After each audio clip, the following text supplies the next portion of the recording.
Welcome to the Golden Age of Cardboard podcast, where we remember a time when stacks of cards were held together with rubber bands and Mickey Mantles were put in bike spokes. We hope you will enjoy and reminisce as you come along with us as we tell stories about the baseball cards from the Golden Age of Baseball. We will examine the state of the vintage baseball card market and talk to some of the greatest collectors in the hobby. You won't be hearing us talk about any chrome or shiny cards here. Now, to take you on this retrospective journey, here's your host, direct from the shallow end of the gene pool, my son, Mike Moynihan. Yo and hello everybody, and welcome to another episode of the Golden Age of Cardboard podcast, where we talk about vintage cards, vintage players, the vintage era. And I'm really excited about tonight. It was opening weekend for baseball this past weekend, and the Phillies came to visit the Rangers. Thankfully, we swept the Phillies. That was awesome. Reigning National League champions. Rangers are going to the World Series. Just kidding. They're playing well, but it's a long season, only 159 more games. But what made me want to do this episode tonight is the catcher for the Philadelphia Phillies is JT Realmuto. He is widely considered the best catcher in the game currently. Hard to argue that. And it got me thinking about catchers. And how catchers, it's such a lost art of being a great catcher. There are so few catchers that are considered greats of the game. And when you are a great catcher, it's like finding a unicorn because, you just want a guy, usually either a catcher is very defensive minded or an offensive player. Rarely do you have catchers that play both really well. That's why there are only 16 catchers in the Hall of Fame. Catcher is something near and dear to me. I played catcher for most of my childhood into early adulthood, but I brought on someone else that was a catcher, and I said, who else loves catchers? And I thought of this guy. He's now becoming a regular on the show, Chris from Missouri. Hey, Chris. Well, hello. Welcome to the show. Well, thanks for having me. This is going to be a fun topic to talk about. Yeah. Or argue about, one of the two. Well, what we're gonna do tonight is we're gonna list our. I told you to make a list of your top 10 catchers. I've made a list. We have not looked at each other's list. I don't know who's in your top 10. You don't know who's in my top 10, and so it'll be interesting to see how these compare. You and I both have a long history with baseball, in enjoying the game, respecting the game, loving the history of the game. But we're both former catchers. What was your catching experience as a child, young adult, high schooler, or whatever? Well, I started catching when I was 6 years old. Okay. And at that time, there was well, you can't say it now really, but it was called the Midget League. And it wasn't coach's pitch. It wasn't a pitching machine. It was 6 to 10-year-olds, and in college, there's a big difference between an 18-year-old kid and a 22, 23-year-old man. But in that little league kind of stuff, there's a big difference between a 6-year-old kid and a 10-year-old kid. And I did not start out the very first or second game as a catcher. I started out as like a second baseman because I was just so little. But one of the older kids got hit in a very bad spot. And he would not catch again. And I was just like a little puppy dog trying to, jump up on my coach saying, come on, coach, let me catch. And I actually started catching, like I say, when I was 6 years old. And I stopped catching at the age of 31, 32. And I caught through high school and college, and then during college and then after college, I played fast pitch softball for a while for 9 years. And so that was the extent of it, of me catching. How about you? Yeah, I remember wanting to be a catcher. I wanted, playing the other positions to be. What's great about being a catcher is you're involved in every single pitch. Every part of the game runs through you. You're kind of the captain on the field. And I felt like I had the baseball IQ to do it, even at 10 years old. And our leagues were 10 to 12 years old, and that was the only position that was kind of up for grabs. And I was like, well, I want to catch, because I wanted to play. And the other positions were held by older kids. And so that allowed me a chance to play. I caught, all through Little League into high school. I went to the Air Force Academy to play catcher there. That was a very brief stint. That I pretty much I stopped catching at about age 19, which is my knees are thanking me. Well, that's the thing. You said it there. You have to have a high IQ as a catcher, and they're involved in every play. The downfall of that is a good catcher also makes your practices go better.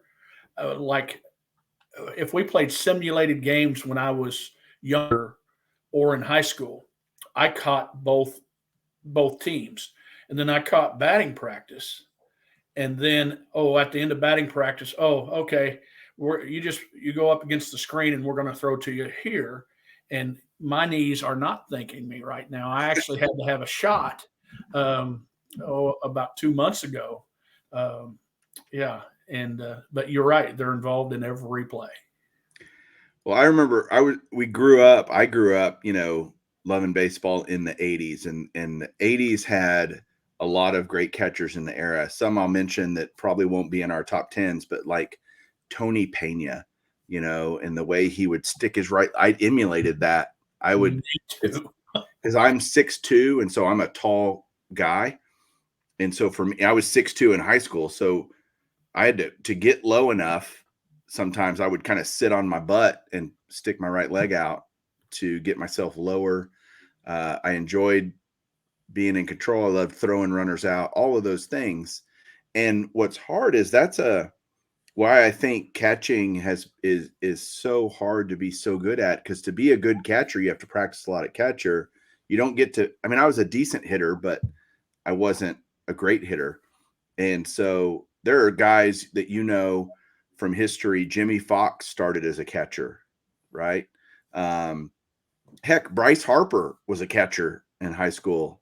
And so it's Craig Biggio. Yeah.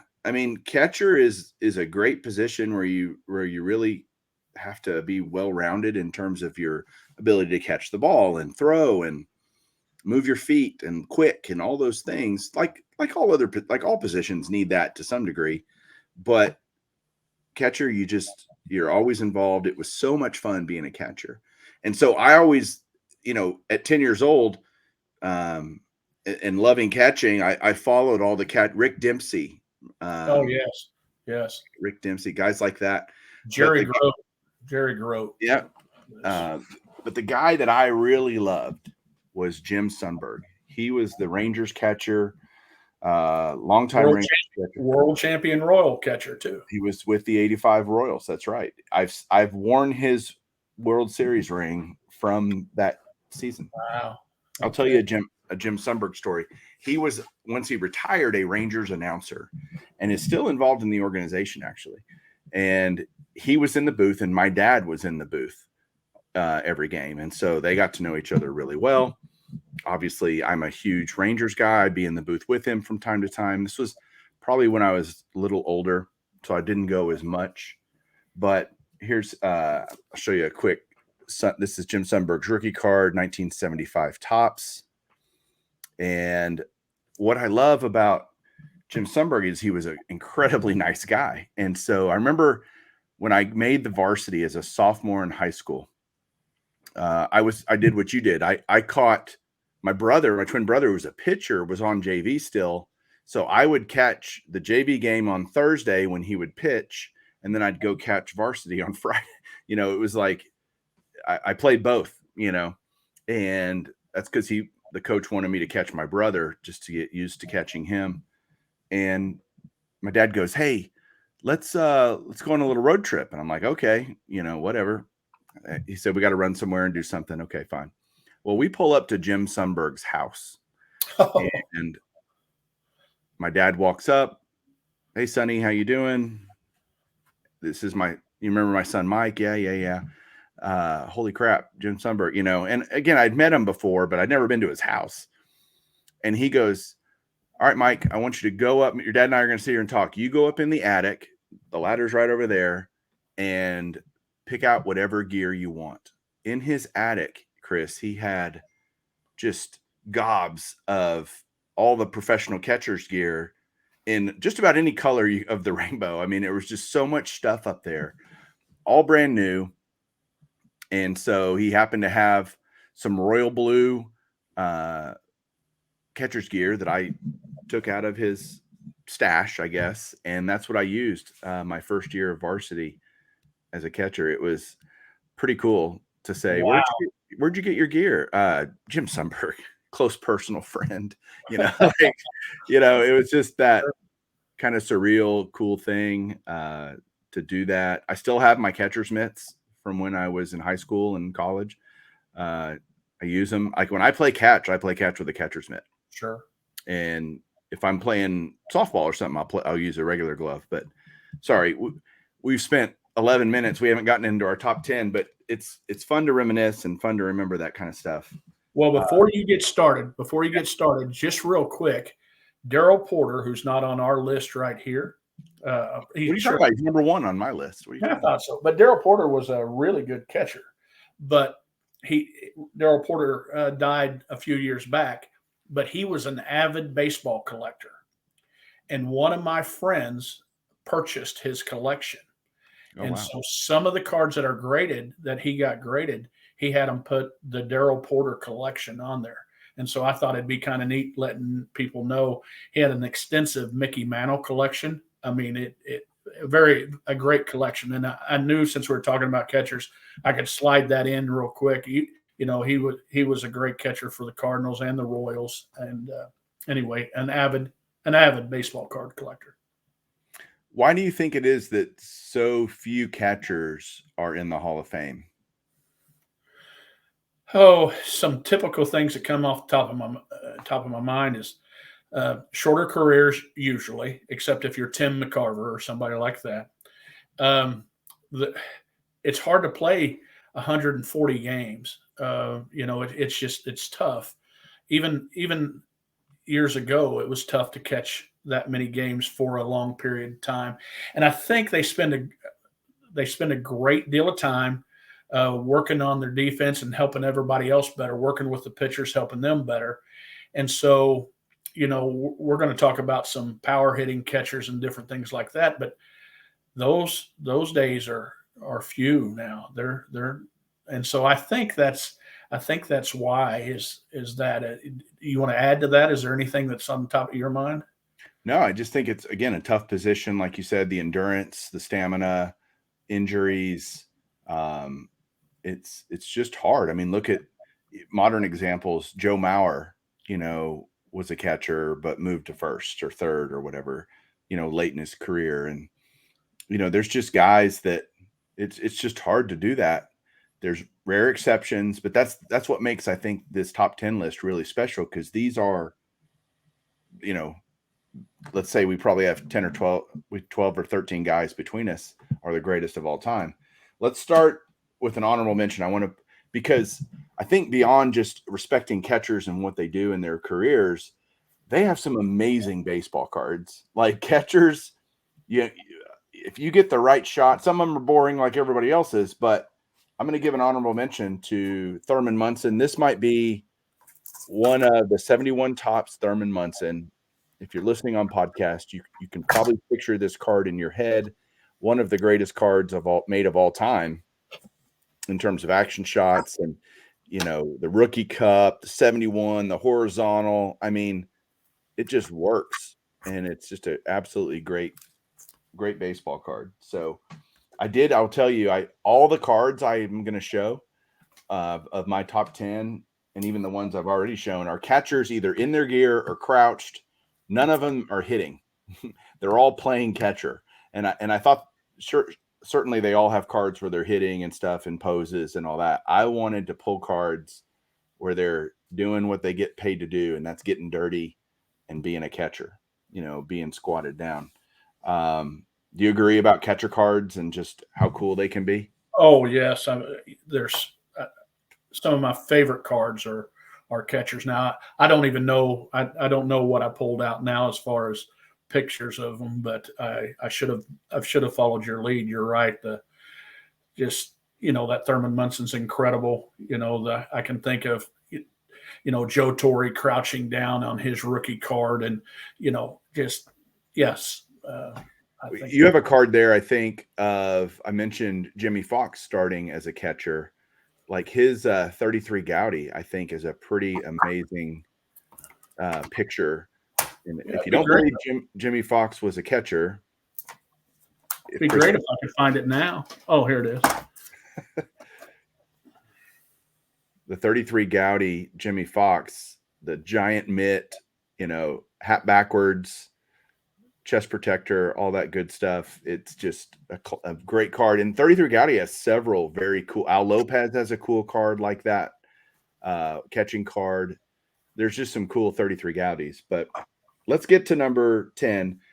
I do have to make one more caveat. I'm sorry, keep interrupting. Okay. But one player I did not include, I'm going to say this now, is Josh Gibson. And it can be argued that Josh Gibson might have been the greatest catcher of all time. We'll never know. It's hard to tell with Negro Leagues. Was he respected by everybody in baseball? Absolutely. He was called the Black Babe Ruth. Hit for power. A lot of people think he has the most home runs in professional baseball history. He hit the ball a ton, was a great receiver behind the plate.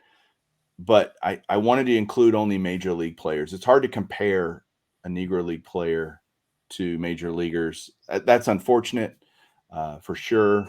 I think Josh Gibson would have been probably 2 on my list. Where would Josh Gibson have fallen on your list if we included him? Oh, if he's high up on the list. We had a guy from my hometown on the Hall of Fame ballot this past year, and he was a Negro leaguer, and it was John Donaldson, and he missed it by 1 vote of getting in the Hall of Fame. And we did a series here in town of arguing against that kind of. I took the side. They asked me to take the side of arguing against, and he had. They said 5,000 strikeouts. Well, in the Negro Leagues itself, he didn't come close. Didn't come close to those stats. A lot of them was playing against two games a day, playing against other teams from other towns, and it was just hard to document that. So he died at such a young age too. It's a shame that he could not have played. He could not have played the same time as his contemporaries. Buck O'Neil said he was the greatest catcher of all time, but he also said if he played first base, he'd be the greatest first baseman of all time. Right. And so he'd have to be high on the list. If I was gonna debate, I'd take the other side just because I like doing that. But surely he's a top 10, but we have some great ones on here. We do. So who is your number 10 catcher? Well, a lot of people, I think, outside the box. So Bob Uecker. No, I'm just kidding. My number 10 is Thurman Munson. Okay. And the reason I say that is when I was growing up and just at the age of 10, he was the best catcher in the American League, I thought, for that short career. Had he played, he wasn't a spring chicken when he died, but he would have been able to play 2 or 3 more years to get some of those stats that you need to get in the Hall of Fame. And people lose sight of how good he was. He was an MVP player. He was an MVP player, and I just remember the video in the World Series of Sparky Anderson walking out to the mound with Johnny Bench changing after Thurman Munson got a base hit off of a low breaking ball away, almost in the dirt. And Sparky Anderson looks at Johnny Bench and said, "Man, that kid can hit. That kid can hit." And I just always thought, Thurman Munson. When I played with my baseball cards and did my National League team against my American League team, he was always the catcher on my American League team. So I got him at number 10. Munson was 11 for me. I do agree that if he was obviously his career was cut short, and that's a shame, but my number 10 is Ted Simmons, recent Hall of Famer. Ted was an 8-time All-Star, and believe it or not, he's 11th all-time in catcher WAR. So he was incredibly solid. He doesn't have any MVPs or, he wasn't like, knock your socks off, but he was very consistent, very good. And he's in the Hall of Fame. So he's my 10th best catcher of all time. And I did not have him in the Hall of Fame. And it was close. He's up there. I mean, I definitely got him out when I was thinking about this. Yeah.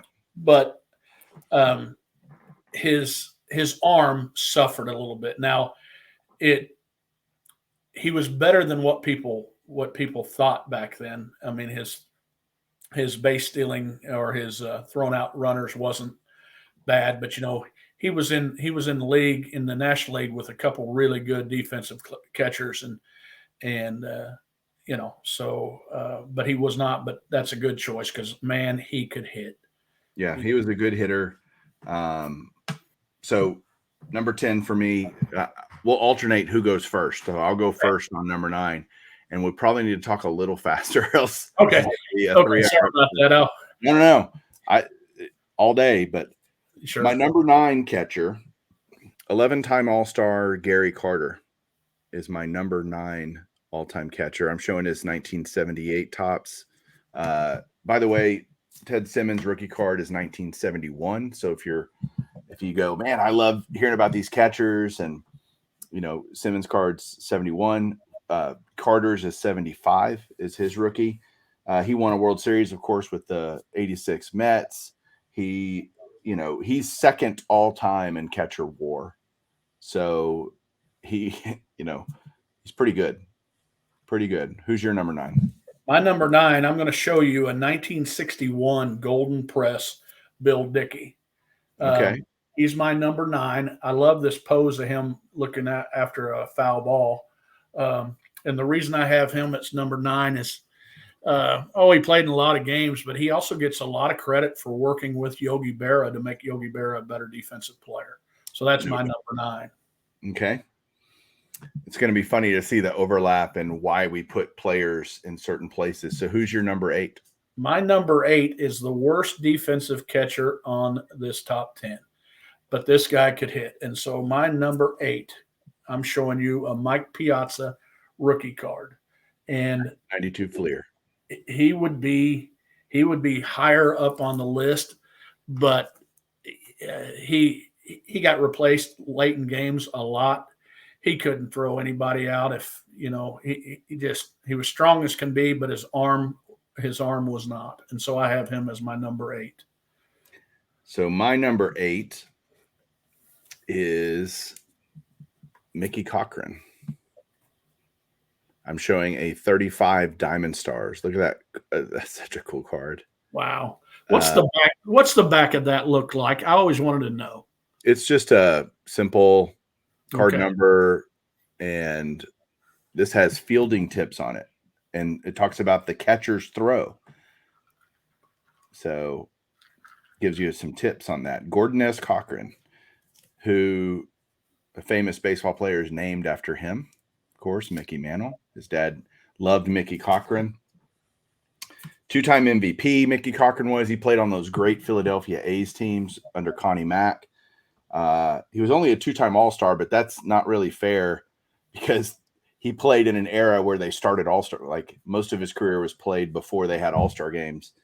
But he won 3 World Series. So with those A's. So the reason I think they moved Jimmy Fox away from catcher is they had Mickey Cochran. Why do you need Jimmy Fox catching too?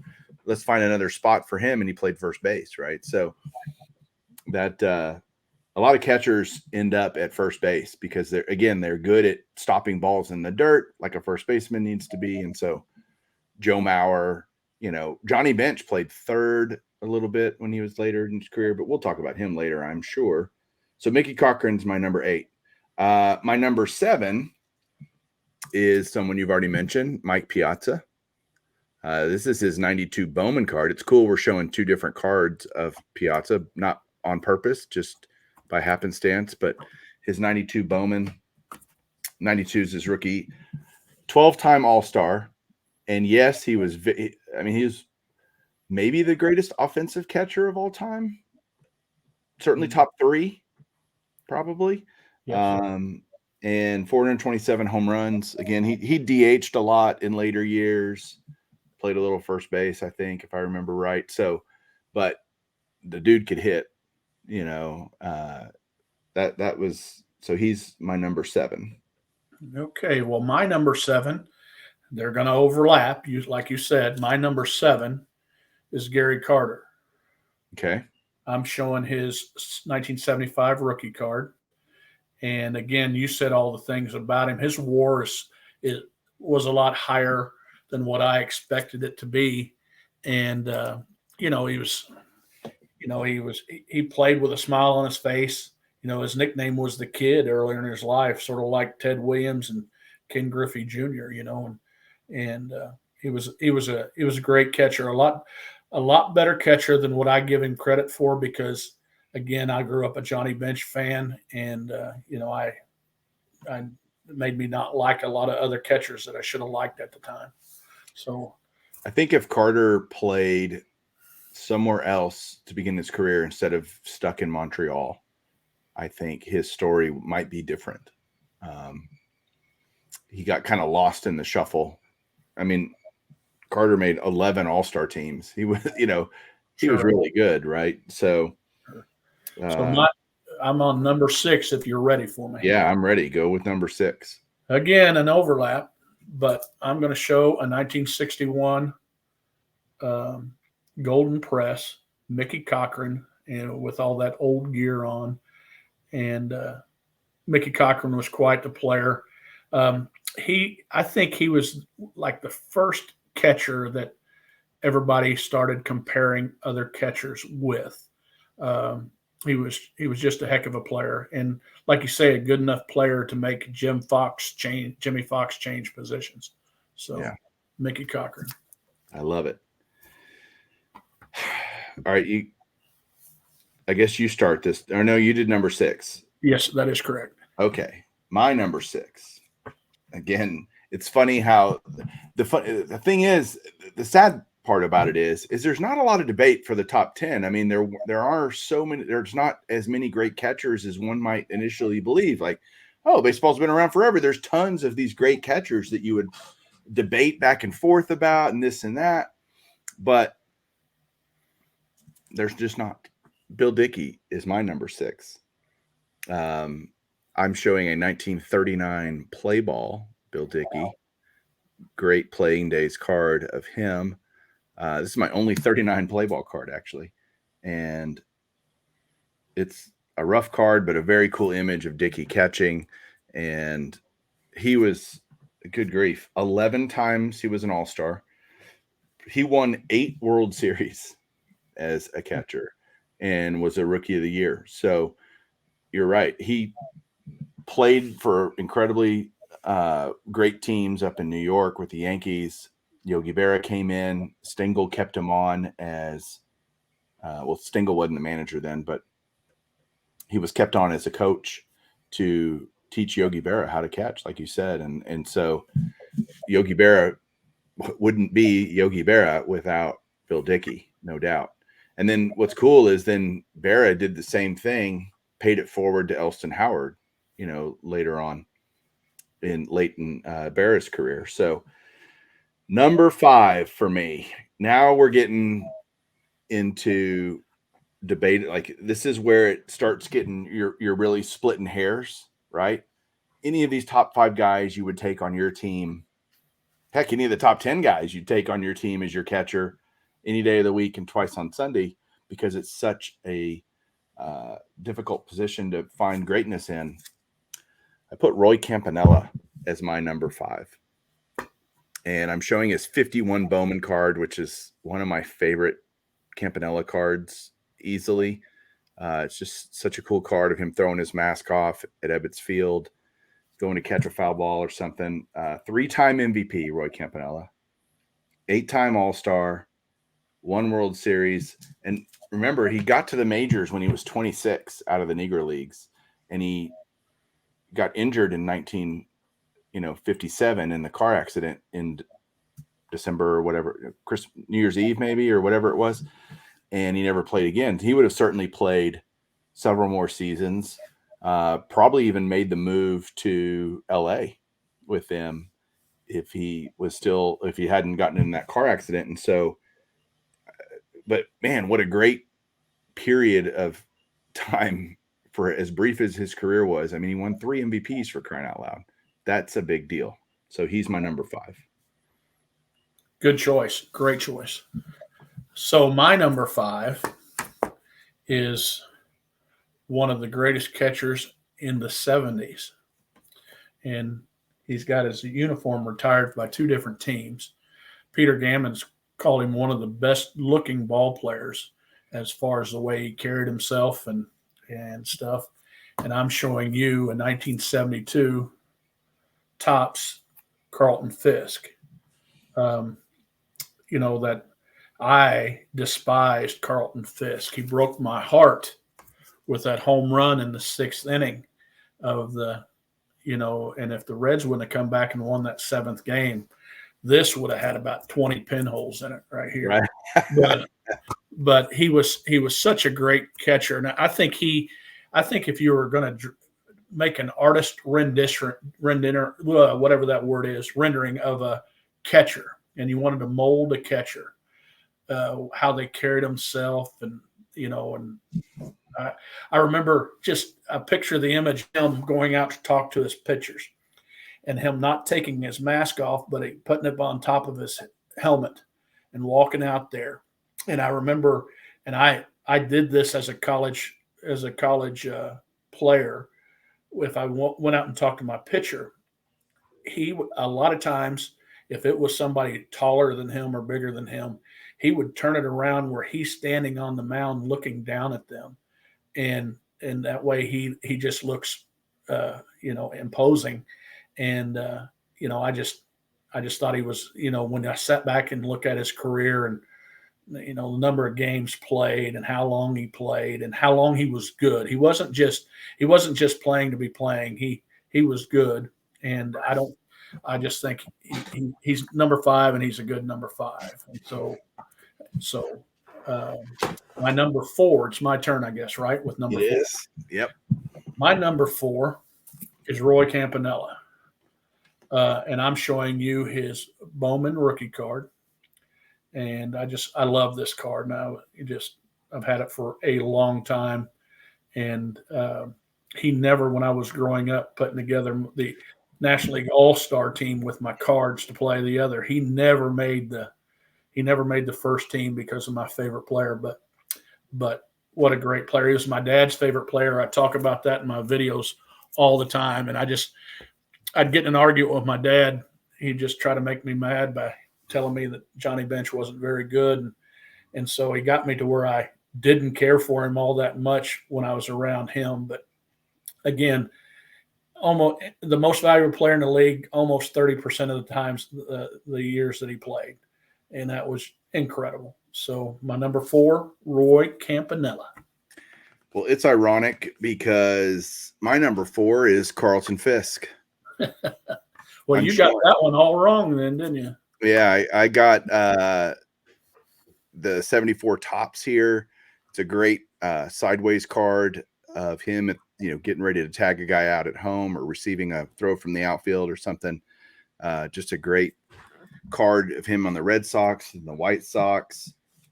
And God, what a great career he had. He was an 11-time All-Star. He was a Rookie of the Year.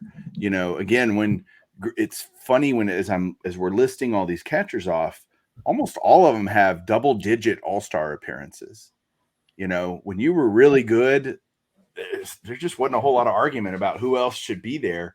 You know, there were guys that might come in for a year or two and be great, but there were always these consistent guys through these different eras where, yep, that was the best catcher of this decade or this period. It was easy to say who it was. We're showing guys from a whole bunch of different eras, right? You got Dickey, then you go to Berra, then, you know, you just kind of move along and you're like, who are the best catchers? Yep. Okay. It's pretty, you know, open and shut in terms of arguing about that. But then where do you rank them all time? Which gets me to number 3 on my list.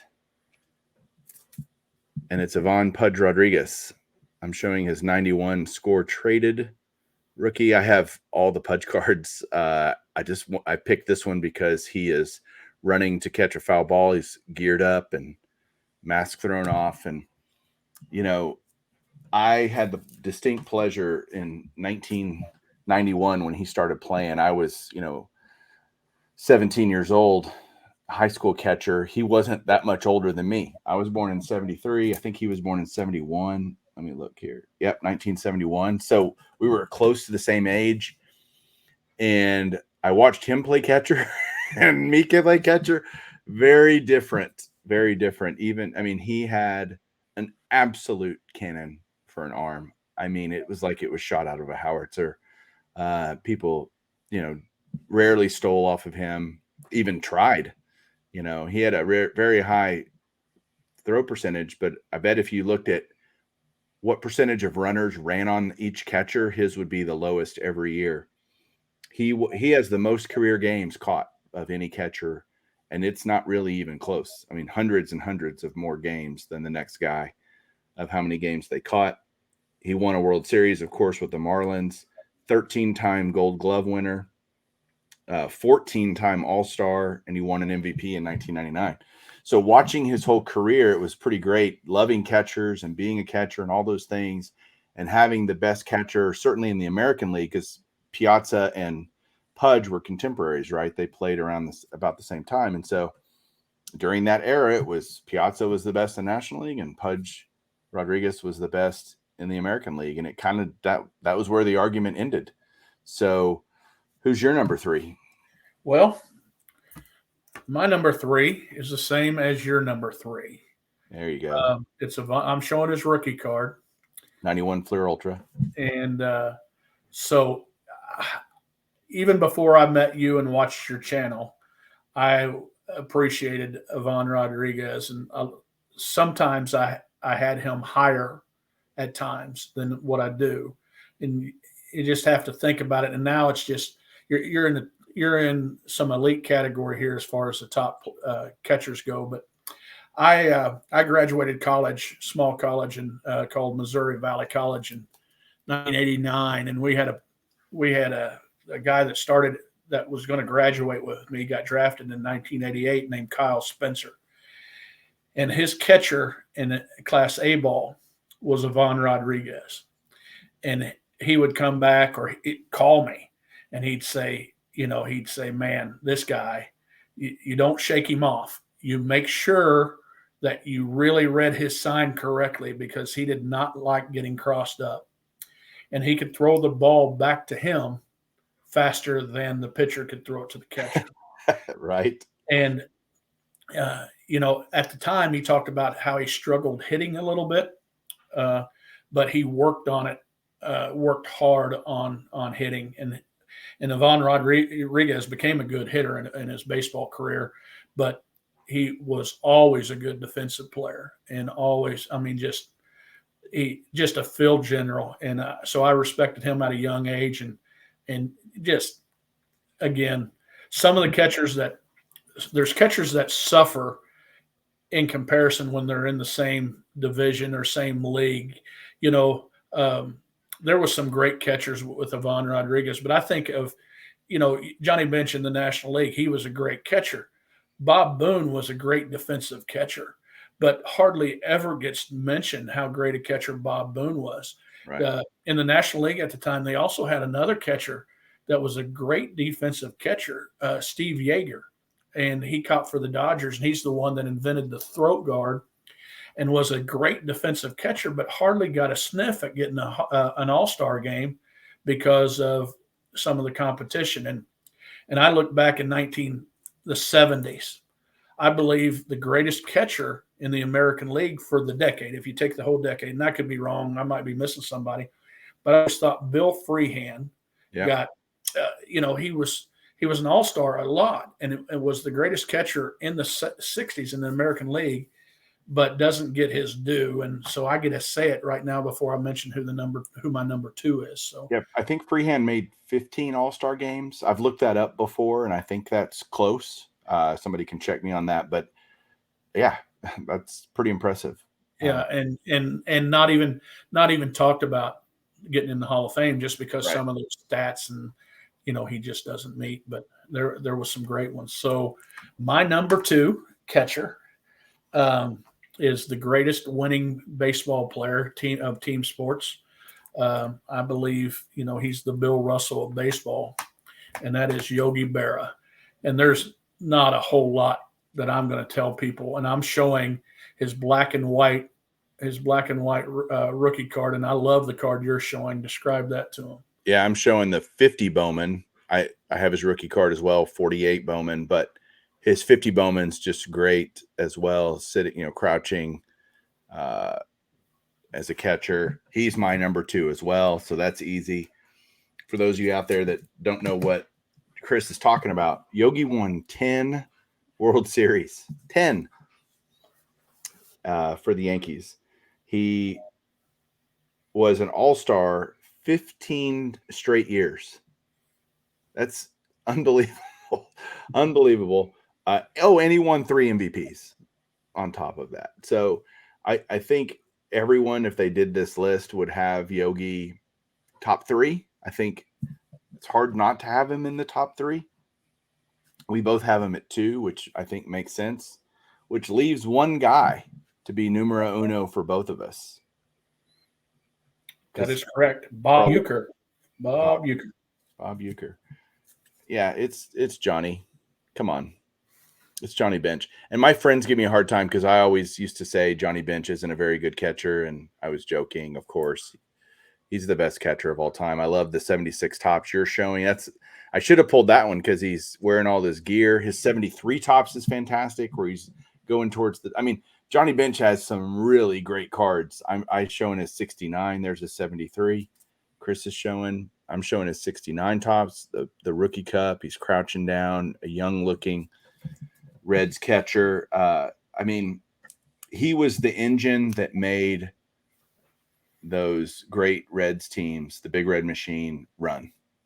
And they had a lot of great players, Schmidt and Perez and Rose, but not Schmidt. Sorry. Rose and Perez and Concepcion and Foster. Mm-hmm. Yeah, they were great. Sorry, I was thinking Rose and the Phillies later.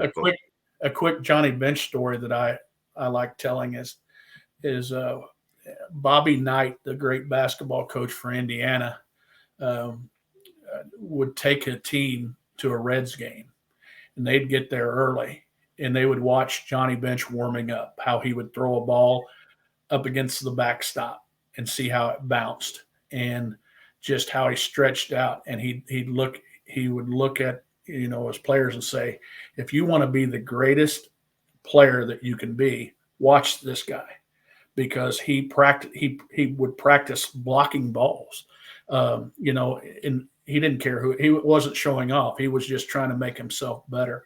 And, he was recognized by other people in other sports as being the greatest at his position. Yeah, no doubt. 14-time All-Star, 10-time Gold Glover, won 2 MVPs, Rookie of the Year, and, of course, 2 World Series with the Reds. Johnny Bench is number 1. For me, for you, he's a great player, no question. And it's interesting as we finished our lists, there's not really – this is a vintage card podcast, so I get it. But at the same time, there's a lot of people out there that would say, hey, who are the greatest now, or who are in this last era, right? I would throw out Joe Mauer.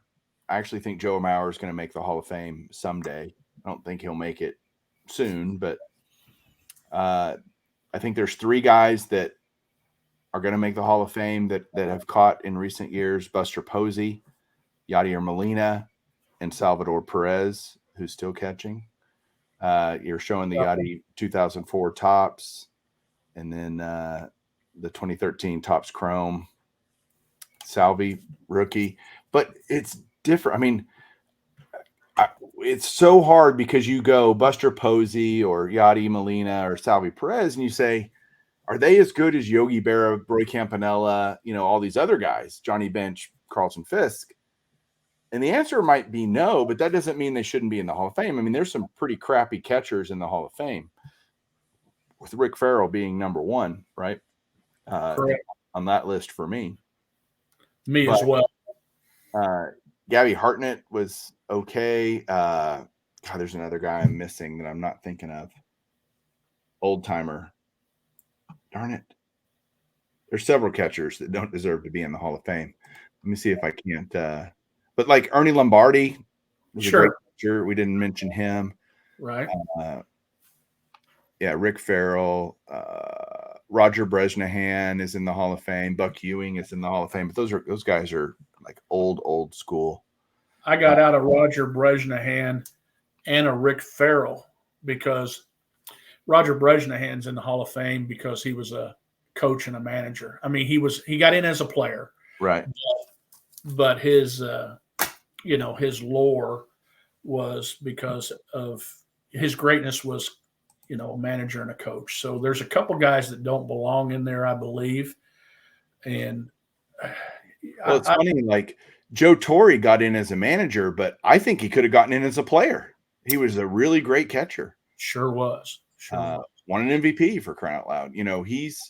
He got beat up behind the plate, and when he had a couple he was a good catcher, but his best hitting year was, I think he was playing third base. That's true. And but there was a story. I mean, his fingers were so bad and so messed up that Bob Uecker told a story on Johnny Carson that he saw Yogi Berra shake hands with Joe Torre, and it took 2 plumbers and a carpenter to get their hands apart. That's great. Well, as you guys watch baseball, as we start this season, watch catchers. It's a fascinating thing to watch somebody call a game and, I have to hit 2 and worry about my pitcher and worry about defense, make, all these things that a catcher is in charge of on the field. It's a lot less now with technology and coaching and all of that. A lot less of the burden is on the catcher and responsibility, but still an amazing position. This new kind of the new era of catcher is just different than it used to be. And that's not bad. It's just, I don't have as much, I saw a lot. I went and looked at a lot of lists of people's top 10 catchers, like just to do research for this. And most of them had Posey in their top 10. And I can't get there. I can't put him in there. Not that Posey wasn't great. I don't know. It's hard for me. Yeah. I struggle a little bit with Molina. And I'm living in the wrong state to be saying that in. Right. He's a great field general. I mean, he's respected and all that kind of stuff, but it's tough to make the top 10. And there's 10 or 11 or 12 that you can talk about. Molina, I believe, top 15 can be a top 15. I don't think he's going to be a first ballot Hall of Famer, but he needs to get in early while people remember how good a defensive catcher he was. Yeah. And that's Buster Posey needs to get in early so people remember how good a hitter he was early in his career. And so, but all of them have different struggles to try to crack the top 10. Well, when you look at, list of just WAR, right? I know it's only one stat, but Buster Posey's number 14 all time. Right above him is Gene Tennis. So if that tells you, and but not that far away from, he had a 44.8 WAR. Mickey Cochran was 49.7, So again, Cochran only played 13 seasons or something. And Posey played 13 or 14. Let me look. Posey he played 12 years actually. It's all Posey played. And one of them, he sat out for the pandemic. So his career lasted a grand total of 11 seasons. Right. Or 12 seasons, I guess. 1, 2, 3, 4, 5, 6, 7, 8. Yeah, he played 12. Could have played 13 if he would have played in 2020, but he did win an MVP. He won a Rookie of the Year. He won 3 World Series titles. I get it, but he would be the closest to the top 10 for me of the modern guys, super modern guys. I agree with that because, Mauer's a great hitter, but he's played a lot of first base and a lot of DH. But he won 3 batting titles as a catcher. He did. Yeah, that's pretty impressive, actually. Very. That's why I think Joe Mauer will get in. He hung on too long, or that's not true. He extended his career by moving, to first base. And that was his last, 5 seasons really. So he only caught for kind of like Posey, like 11 seasons. So, but he won an MVP during that time. He won several Gold Gloves, Silver Sluggers, 3 batting titles. He hit 306 for his career. That's not chump change, So right. Well, the reason the top 2 that I chose, Bench and Berra, is Bench is arguably the best player of the 70s with his defensive prowess and all that kind of stuff. But I think he's second in home runs and first in RBIs in the 70s. Yeah. And RBIs and home runs meant a great deal. And, Berra won 3. Berra was the best player in baseball for 3 years. So that's there's never been a time that I thought, I've never thought Buster Posey to be the best player in baseball, even though he won the MVP. And then the other, Joe Mauer, with the batting titles and stuff, but he still had too much competition for being the best player. Right. Yep. Well, great debate, great discussion about our favorite position, yours and mine. And so hopefully you guys enjoyed this out there and learned something new about some old time catchers, and maybe go out and look for some cards of these guys. Their catcher cards are pretty great. So enjoy that hunt if you decide to do it. Thank you, Chris, again for joining. Thanks for letting me be on here. And I tell you, I totally enjoyed your Bowman series and discussion like this. I just love it. That's why your channel's so good. Thanks, man. Well, thanks for being a part of it. Thank you to all of you guys out there for watching, listening every week like you do. You're much appreciated, and it doesn't go unnoticed. So till next time, hope you all have a great evening, and hey, keep collecting.